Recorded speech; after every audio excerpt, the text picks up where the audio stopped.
तो hey guys, welcome to my channel. मेरा नाम है चंदन, आप देख रहे हैं एजुकेशन विद जी। तो आप सभी के लिए फिर से मोस्ट इम्पोर्टेंट क्वेश्चन लेकर आ चुका हूँ दोस्तों, जो कि क्लास 10th का है और विषय हिस्ट्री है। इसको आपको सही से नोट कर लेना है। सारे बोर्ड एग्जाम में पूछे जाने वाले प्रश्न हैं, इसको आपको सही से नोट कर लेना। अगर उससे पहले मेरे चैनल पे पहली बार आए हैं तो मेरे चैनल को सब्सक्राइब और साथ में बेल आइकन दबा दीजिएगा, ताकि हमारा कोई भी नया वीडियो अपलोड हो दोस्तों तुरंत आप तक पहुँच जाए। सारे बोर्ड एग्जाम में पूछे जाने वाले प्रश्न हैं, 100% बोर्ड परीक्षा में इसी में से आने वाला है। तो क्या करना है, इसको आपको सही से नोट कर लेना है।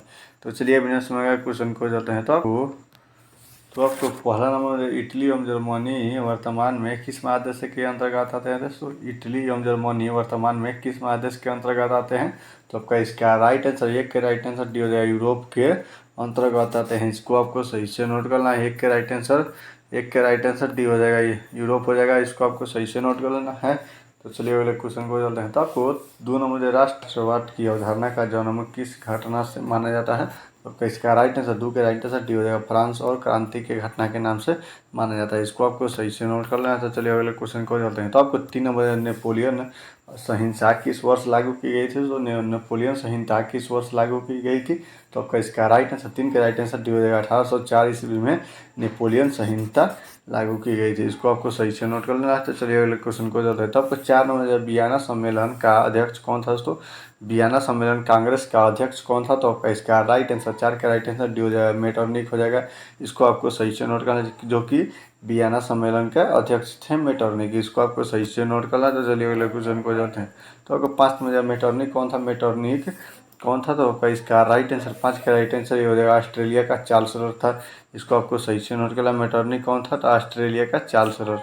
तो चलिए अगले क्वेश्चन को चलते हैं। तो आपको 6 नंबर, जो मेटरनिक की व्यवस्था का उद्देश्य क्या मानता था? तो मेटरनिक की व्यवस्था का उद्देश्य क्या मानता था? तो आपका इसका राइट आंसर, 6 के राइट आंसर सी हो जाएगा, पूरा तो तन व्यवस्था की पुनर्स्थापना करना। तो पूरा तन व्यवस्था की पुनर्स्थापना करना मेटरनिक इसी व्यवस्था को उद्देश्य मानता था। इसको आपको सही से नोट कर लेना है। तो चलिए अगले क्वेश्चन को चलते हैं। तो आपको 7 नंबर, वियना कांग्रेस ने फ्रांस में किस राजवंश का पुनर्स्थापना हुआ था? वियना कांग्रेस ने फ्रांस में किस राजवंश का पुनर्स्थापना हुआ था?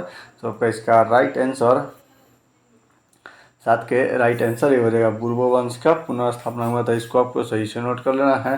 तो चलिए अगले क्वेश्चन को जाते हैं। तो आपको 8 नंबर, इटली और जर्मनी के एकीकरण का विरोध कौन था दोस्तों? इटली एवं जर्मनी के एकीकरण का विरोध कौन था? तो आपका इसका राइट आंसर, 8 का राइट आंसर ये हो जाएगा, ऑस्ट्रेलिया था। इसको आपको सही से नोट कर लेना है। तो चलिए अगले क्वेश्चन को जाते हैं। तो आपको 9 नंबर, का मतलब काउंट काबूर को विक्टर इमैनुअल ने किस पद पर नियुक्त किया था? तो काउंट काबूर को विक्टर इमैनुअल ने किस पद पर नियुक्त किया था? तो आपका इसका राइट आंसर, 9 का राइट आंसर डी हो जाएगा, प्रधानमंत्री पद पर नियुक्त किया था काउंट काबूर ने विक्टर इमैनुअल को। इसको आपको सही से नोट कर लेना है। तो चलिए अगले क्वेश्चन को जाते हैं। तो आपको 10 नंबर, यंग इटली की स्थापना किसने की थी? दोस्तों यंग इटली की स्थापना किसने की थी? तो आपका इसका राइट आंसर, 10 का राइट आंसर ये हो जाएगा, मेजनी ने की थी। इसको आपको सही से नोट कर लेना है। तो चलिए अगले क्वेश्चन को चल रहे हैं। तो आपको 11 नंबर, यंग यूरोप का संस्थापक कौन था? यंग यूरोप का संस्थापक कौन था? तो आपका इसका राइट आंसर, 11 का राइट आंसर ये हो जाएगा, मेजनी था। यंग यूरोप के संस्थापक कौन था? तो मेजनी था। इसको आपको सही से नोट कर लेना है। तो चलिए अगले क्वेश्चन को जाते हैं। तो आपको 12 नंबर, लाल तुर्की का गठन किसने किया था? तो आपका इसका राइट आंसर, 12 का राइट आंसर सी हो जाएगा, गरीबाल्टी ने लाल तुर्की का गठन किया था। इसको आपको सही से नोट कर, गरीबाल्टी हो जाएगा। तो चलिए अगले क्वेश्चन को चलते हैं। तो आपको 13 नंबर, मेजनी का संबंध किस संगठन से था? मेजनी का संबंध किस संगठन से था? तो आपका इसका राइट आंसर, 13 के राइट आंसर भी हो जाएगा, कार्बोनरी का संबंध। मतलब मेजनी का संबंध किस संगठन से था? तो कार्बोनरी हो जाएगा। इसको आपको सही से नोट कर लेना है। 13 का राइट आंसर भी हो जाएगा, कार्बोनरी से संबंध संगठन था मेजनी का। इसको आपको सही से नोट करना है। तो चलिए अगले क्वेश्चन को चलते हैं। तो आपको 14 में गरीबाल्टी ही पेशे से क्या था? गरीबाल्टी पेशे से क्या था? तो आपका इसका राइट आंसर, 14 का राइट आंसर ये हो जाएगा, नाविक था। पेशे से गरीबाल्टी नाविक था। इसको आपको सही से नोट कर लेना है।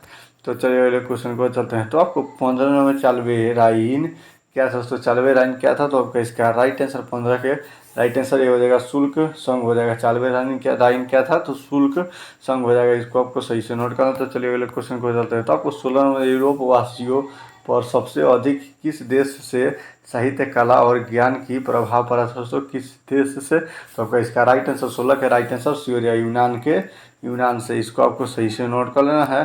तो चलिए अगले क्वेश्चन को चलते हैं। तो आपको 17 नंबर में दिया जा रहा है, यूरोपीय सभ्यता का पालन किससे कहा जाता है। तो यूरोपीय सभ्यता का पालन किससे कहा जाता है। तो आपका इसका राइट आंसर 17 के राइट आंसर डी हो जाएगा, यूनान को कहा जाता है यूरोपीय सभ्यता का पालन। इसको आपको सही से नोट कर लेना है।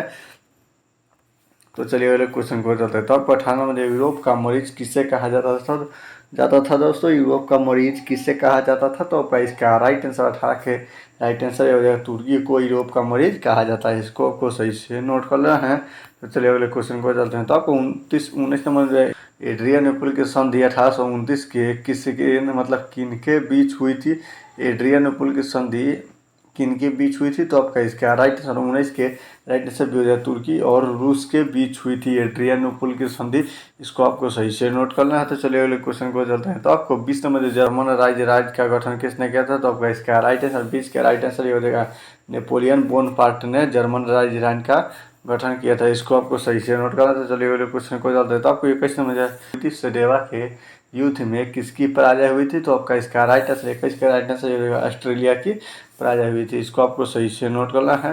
तो चलिए अगले क्वेश्चन को चलते हैं। तो आपको 22 नंबर सीडान का युद्ध किनके बीच हुआ था। दोस्तों सेडान का युद्ध किनके बीच हुआ था। तो आपका इसका राइट आंसर 22 के राइट आंसर डी हो जाएगा, फ्रांस और पर्सा के बीच हुआ था सेडान का युद्ध। इसको आपको सही से नोट करना। तो चलिए अगले क्वेश्चन को चलते हैं। तो आपको 23 नंबर फ्रैंकफर्ट की संधि कब हुई थी। तो फ्रैंकफर्ट की संधि कब हुई थी। तो आपका इसका राइट आंसर 23 के राइट आंसर डी हो जाएगा, 1871 में फ्रैंकफर्ट की संधि हुई थी। इसको आपको सही से नोट करना। तो चलिए अगले क्वेश्चन को चलते हैं। तो आपको 24 नंबर दिया जा रहा है, किस संधि द्वारा जर्मनी का एकीकरण पूरा हुआ। किस संधि द्वारा जर्मनी का एकीकरण पूरा हुआ। तो आपका इसका राइट आंसर 24 का राइट आंसर डी हो जाएगा, फ्रैंकफर्ट की संधि द्वारा जर्मनी का एकीकरण पूरा हुआ, फ्रैंकफर्ट की संधि द्वारा। इसको आपको सही से नोट कर लेना है। तो चलिए अगले क्वेश्चन को चलते हैं। तो आपको 25 नंबर समाजवादी दर्शन बल देता था। समाजवादी दर्शन बल देता था। तो आपका इसका राइट आंसर 25 का राइट आंसर डी हो जाएगा, आर्थिक समानता पर। इसको आपको सही से नोट करना है। तो चलिए अगले क्वेश्चन को चलते हैं। तो आपको 26 नंबर वैज्ञानिक समाजवाद का जनक किसे माना जाता है। तो वैज्ञानिक समाजवाद का जनक किसे माना जाता है। तो आपका इसका राइट आंसर 26 का राइट आंसर डी हो जाएगा, कार्ल मार्क्स को माना जाता है। इसको आपको सही से नोट करना है। तो चलिए अगले क्वेश्चन को चलते हैं। तो आपको 27 नंबर इंग्लैंड में समाजवाद का जनक किससे माना जाता है। इंग्लैंड में समाजवाद का जनक किससे माना जाता है। तो आपका इसका राइट आंसर 27 के राइट आंसर रॉबर्ट ओवेन को माना जाता है। इसको आपको सही से नोट कर लेना है। तो चलिए अगले क्वेश्चन को चलते हैं। तो आपको 28 नंबर इनमें से कौन यूटोपियन समाजवादी नहीं है। दोस्तों इनमें से कौन यूटोपियन समाजवादी नहीं था। तो आपका इसका राइट आंसर 28 का राइट आंसर डी हो जाएगा, कार्ल मार्क्स हो जाएगा। इसको आपको सही से नोट कर लेना है। तो चलिए अगले क्वेश्चन को चलते हैं। तो आपको 29 नंबर कार्ल मार्क्स का जन्म कब कहाँ हुआ था। दोस्तों कार्ल मार्क्स का जन्म कहाँ हुआ था। तो आपका इसका राइट आंसर 29 का राइट आंसर डी हो जाएगा, जर्मनी में हुआ था कार्ल मार्क्स का जन्म। इसको आपको सही से नोट कर लेना है। चलिए अगले क्वेश्चन को चलते हैं। तो आपको 30 नंबर रूस में निहिलिस्टों के सुधार के लिए कौन सा मार्ग अपनाया था। तो आपका इसका राइट आंसर 30 के राइट आंसर बी हो जाएगा, आतंक का हो जाएगा। इसको आपको सही से नोट कर लेना है।